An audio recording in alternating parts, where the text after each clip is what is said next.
Hello, my name is Martyr, and this is Let's Play the Old City Leviathan, and thank you for watching. The Old City Leviathan, guys, is a narrative-driven visual experience. Now, I'm sure you're wondering, why the fancy label? Why couldn't I just call this like a walking simulator, for instance? And I am inclined to give it the walking simulator tag. And of course, I don't mean that in any kind of derisive way. I think walking simulators are becoming their own awesome genre. But the reason I'm not so keen on calling it a walking simulator is because it's almost more like a book. There's a lot of philosophy that's going to get thrown at you. There's a lot of reading involved in this game. A lot of interpretation involved in the Old City, guys.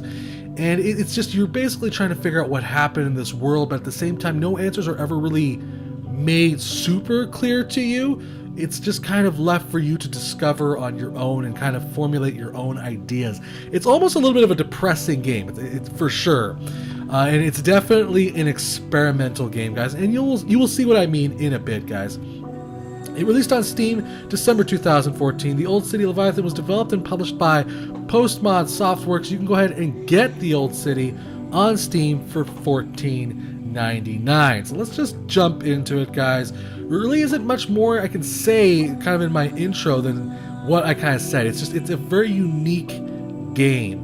The developer warned me. He said, when you're gonna make a video about this, keep in mind there's a lot of reading. He's like, and it may be difficult. And I could see what he meant, because it's a very strange game. But we'll just check it out. Here's the options menu, guys. There is quite a bit of options here. This game goes all the way up to, like, as far as resolutions go, it goes up to like a 4K. It's like ridiculously high resolutions. I have it set to my basic 720 because that's currently what I can support. That will be changing soon. And we got some other options here like motion blur, VSync. The game is beautiful looking, guys. It's beautiful looking. I can't underline it. It's beautiful. It's beautiful. It's just a really gorgeous looking game. Straight off the bat, there is controller support here. It basically can support Xbox controllers, but actually my Logitech controller was detected, and I did use that for the game, even though some of the buttons were a little bit wonky. To be honest with you, there's no reason to play it with a controller. If you want to play with a controller, it's just because you're more comfortable with that. Otherwise, there's no performance difference between a keyboard and controller. It's just, whatever you want it to be. So I'm going to go ahead and probably start in chapter them. And that's going to give you kind of a rough idea of what the game is like, guys. It's a very strange game. I can't underline that enough. Basically, you're kind of in this abandoned city, and you're trying to find out what happened. You don't even know who you really are. All you have are the snippets of information that something's inside of you. It's really hard to describe, guys. But here we are. This is after the first level. There is total of 11 chapters total, with all these gorgeous narrative and experiences and all that good kind of stuff. So we're gonna go ahead and move forward here. Simple little animals, aren't they? Filthy, no doubt, but can you really blame them? I suppose that if I were to hate them for their nature, I would be just as filthy. It's an odd position. To hate a rat for being a rat is to make oneself a rat all the same. So as you can see right there, just from that first couple of lines into this level, the game is very much philosophical. It's all about, these ideas and stories that are going to be told to you and how you interpret them, basically. And I'm going to just say this right now. What you're going to get out of this game is how much you put into this game. You may get a whole lot out of this game. You may get very little out of this game, because it depends on how much you enjoy the experience of the story, of the environment, how much you want to invest yourself into the story itself. It gets stranger and stranger as you get deeper and deeper into the game, because the character that you're playing, well, for lack of a better term, he's not exactly sane. He's kind of insane. No one ever told me. Not that I know anyone. Apparently, after the guild took this area from the Order, they felt the need to block off the tunnel leading to an access point dumping into the unclean water. Everyone knows not to drink it, so why block the path? We're going to find out, don't worry, as we move deeper into the game. As far as, like I said, controls go, it's simple WASD. You can interact with things. You can kind of jump. Not that I found a need to jump quite yet. It doesn't really seem like all that much of a necessary feature. And you have like a shift button that you could hold down to run, which could be a little bit, straining on the hands, as it were. It's funny how they all hoard the same supplies. All of it from the old city, and all of it wasted. Again, you're going to be kind of hearing that narrative throughout the entire game, kind of listening to this guy and basically his rambles is almost the best way I can describe it. He's just kind of talking to himself. Maybe it's a voice in his head. I'm not really sure. But occasionally, depending on where you are, you may find writing kind of for you to kind of read and figure out more about the story, actually, in these things called Solomon's Notes, which are very, very long, basic kind of like stories or chapters, or basically it's this guy's explanation of the world through his eyes. The first one is kind of an explanation of how his philosophy is, how he views the world, and why he doesn't perceive himself to be negative, but just realistic. And then in the next chapter, you have this one that's called Bell, where he meets somebody or lives across from somebody who's extremely positive. And then after a pleasant coffee or tea, kills her when she goes to attack him. It's really kind of brutal, dark, gritty stuff. And it's really well written, I will say that much. But yeah, he basically goes to kill her, or she goes to kill him. He defends himself, kills her by accident, and he just describes this entire scene vividly. And at the end of the chapter, you find out something that's really, I was like, wow, that was kind of a mind screw. So the Solomon's Notes, while they're very long, and they kind of detach you from the main game itself, which is something I have a little bit of a gripe with. I understand why it's there, but then again, the game is an experiment. It's meant to be narrative driven, so you're going to be doing a lot of reading. I just wish it was something that wouldn't necessarily take you out of the game, but again, I could see the point of it.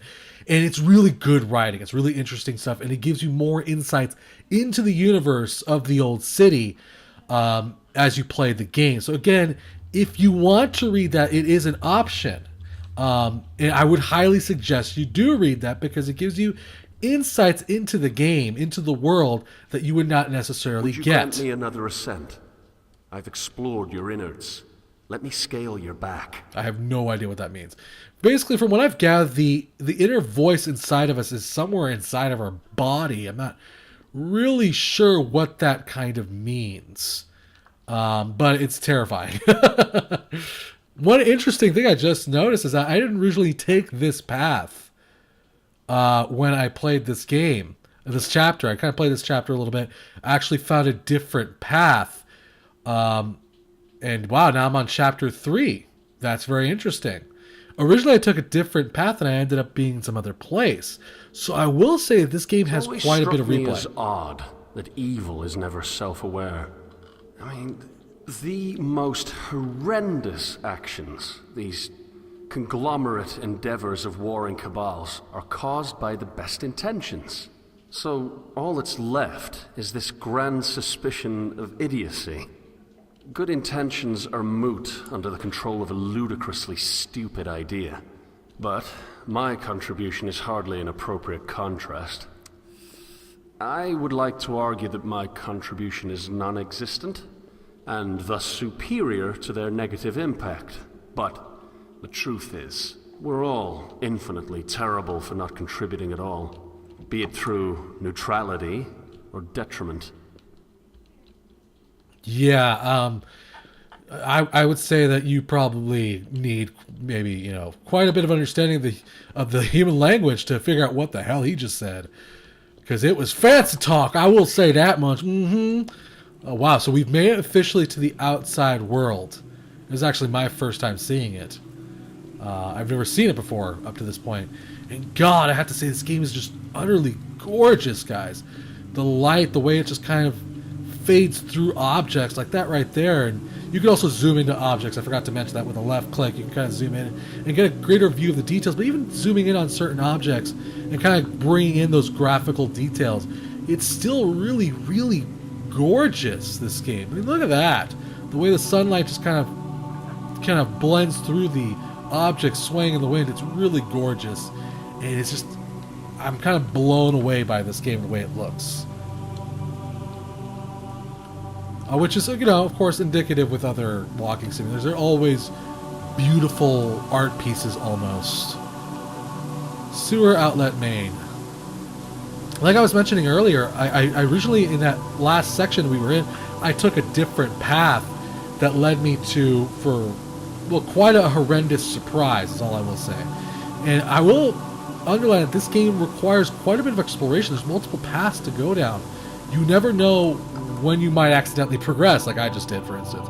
Okay, I guess this has just put me in another area. So I wonder if I could go back. Can I go back to where I was? I'm kind of curious. I'll check it later.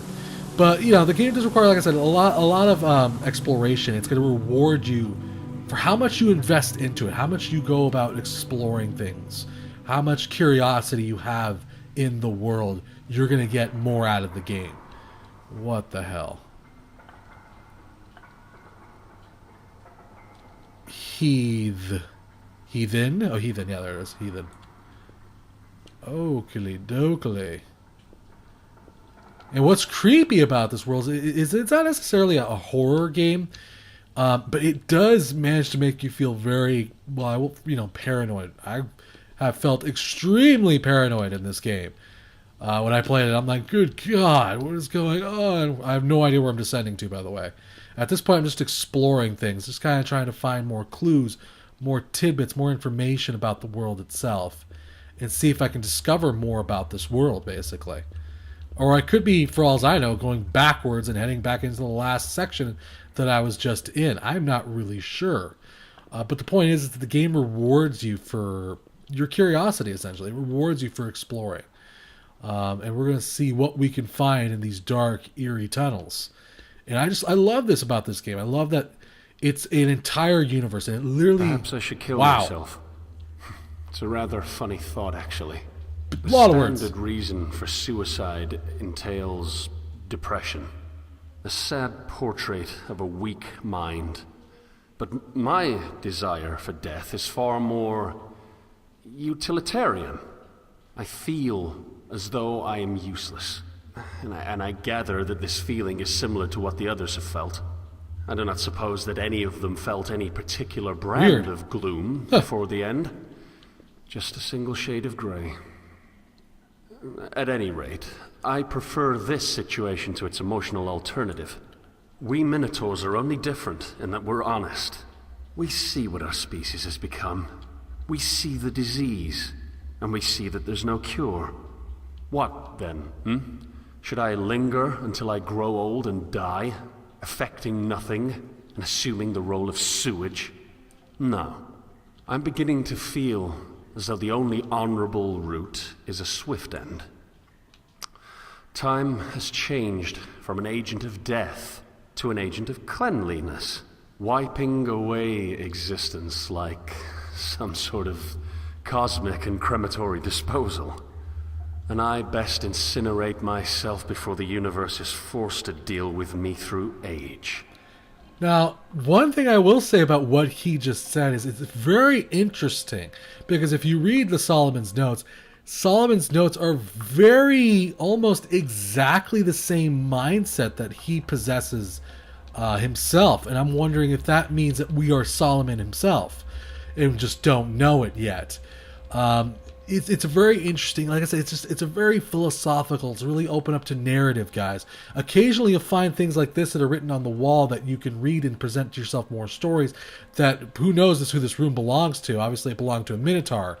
And there's several factions. There's the Minotaurs, there's the Guild, there's the Order, and you basically are trying to figure out what happened between all of these factions, all these peoples, and this war, and this world, basically, obviously.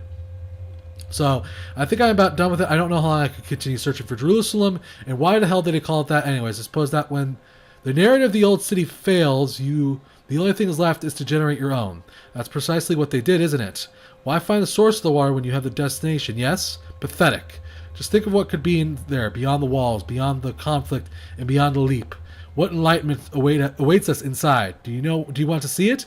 Is our status as unknowing something I should feel proud of? Why can we not progress? And again, it continues on. I'm sick of living off charity water. If the water from the inland really is the only viable option for sustenance, I'd rather die than continue to exist with the same unchanging fruits of an undiscovered tree. Shall I brave the unclean waters? Let us see how they impure the swill really is. Let me see how impure the swill really is, I mean. It's now been 5 days since I made my switch to the unclean water, and I must say I'm feeling very little difference. If anything, I'm slightly disappointed. I was expecting some massive psychological change, some shift from my original consciousness. I now feel almost no allegiance to the unknowing or their ideas. But okay, so I guess there's another faction, but that could simply be because of my recent frustration with them rather than the clean water being in some way the source. Is it then? So again, a lot of just interpretation, a lot of philosophy, a lot of trying to figure out what the balls is going on with all these characters and all these cities. And from what I've read, the ending is not exactly what you would expect it to be. It kind of, the way the game starts, and if you buy this game and you enjoy this type of game, it ends pretty much almost exactly the same way. There is no bang, there's no sudden, there's no spinning top at the end of Inception or anything of the sorts. It just ends, essentially. I'm not going to tell you how, and I feel like that's not necessarily a spoiler. I just want you to be prepared for that kind of thing. I feel like it's an important thing to note that the game's, the way it presents itself is exactly the way it's going to be from beginning to end. Which, if you enjoy that, you're going to love this game. Like I said, the more you put into it, the more you're going to get out of this game. But that just really all depends on if you enjoy these types of games.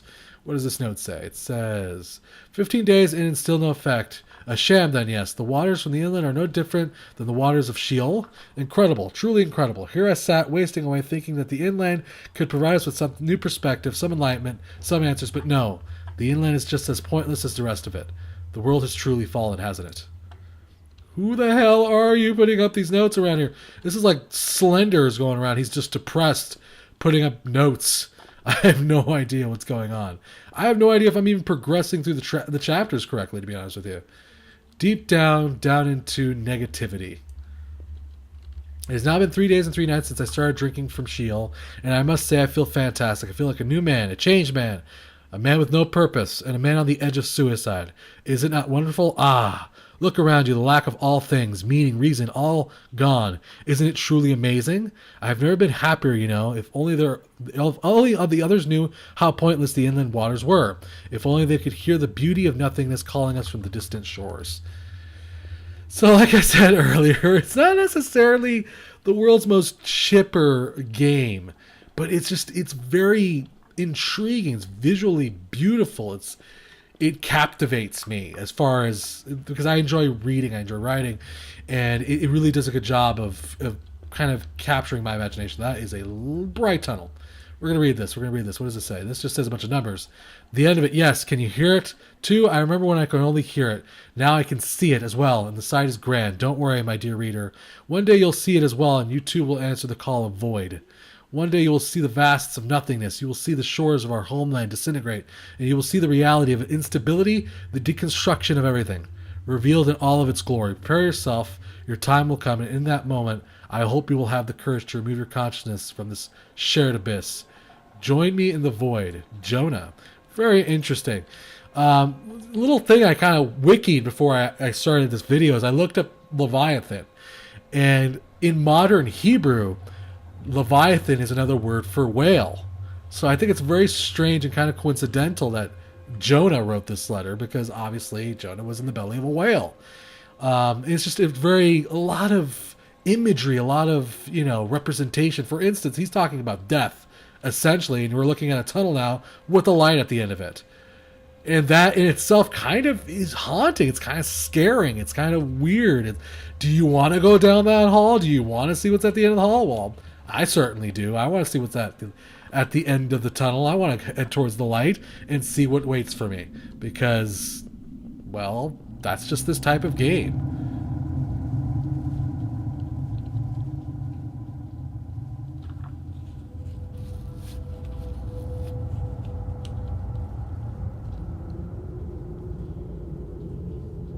Did we die?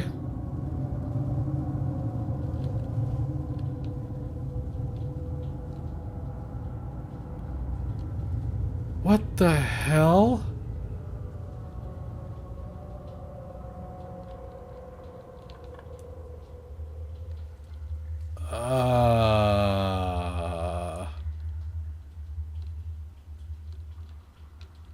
What the hell?